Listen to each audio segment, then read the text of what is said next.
என்னங்க இப்படி தப்பு பண்ணிட்டீங்க அப்படின்ற மாதிரி லாஜிக் மிஸ்டேக்ஸோட எடுக்கப்பட்ட ஒரு 3 சாங்ஸ் பத்தி தான் இந்த நீங்க பார்க்க போறீங்க. இதுல ஃபர்ஸ்ட் வந்து சிவகார்த்திகேயன் நடிச்ச வருத்தப்படாத வாலிபர் சங்கம் அப்படின்ற அந்த படத்துல வர ஊதா கலர் ரிப்பன் அப்படின்ற அந்த சாங்ல மெயினே வந்து பாத்தீங்க அப்படின்னா அந்த ஊதா கலர் ரிப்பன் தான். ஆனா இவங்க ஊதா கலருக்கு பதிலா ப்ளூ கலர் ரிப்பனை வந்து யூஸ் பண்ணிருப்பாங்க. நீங்க நல்லா நோட் பண்ணி பாத்தீங்கன்னாவே வந்து தெரியும் ஊதா கலர் வந்து இன்னும் கொஞ்சம் டார்க்கா இருக்கும். ஏன் ஊதா கலருக்கும் ப்ளூ கலருக்குமா டிஃபரண்ட் தெரியல?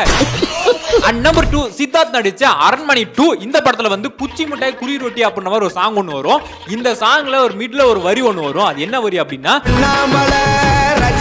போல காசவாரி நான் இறக்கிறேன்டி லைன் ஒன்று வந்திருக்கும். ஆக்சுவலா அது வந்து அண்ணாமலை கிடையாது, அருணாச்சலம் படத்துல தான் வந்து அவர் வந்து காசவாரி இறக்கிற மாதிரி செலவு பண்ற மாதிரி வந்து காமிச்சிருப்பாங்க. இதுல என்ன ஒரு சோகம் அப்படின்னா அந்த அரண்மனை படத்தை டைரக்ட் பண்ணதும் சுந்தர்சி தான், அந்த அருணாச்சலம் படத்தை டைரக்ட் பண்ணதும் சுந்தர்சி தான். இதுவே அவருக்கு வந்து தெரியல, மறந்துட்டேன். அண்ட் நம்பர் 3 அர்ஜுன் அவர்கள் நடிச்ச 2004 ரிலீஸ் ஆன கிரீ படத்துல வர ஓப்பனிங் சாங் தான் அட்ராசக்கா அப்படின்ற அந்த சாங்ல வந்து ரீமாசின் வந்து ஓப்பனிங்ல ஒரு ட்ரெஸ் போட்டு டான்ஸ் எல்லாம் ஆடிட்டு இருப்பாங்க. ஆனா அந்த பாட்டு முடிஞ்ச உடனே வந்து பாத்தீங்க அப்படின்னா வேற ட்ரெஸ்ல அந்த வீட்டுக்குள்ள வர்ற மாதிரி வந்து காமிச்சிருப்பாங்க. அந்த பாட்டுக்கு நடுவுல எப்படி நீங்க ட்ரெஸ் மாத்துனீங்க, எப்படி மாத்திருப்பாங்க?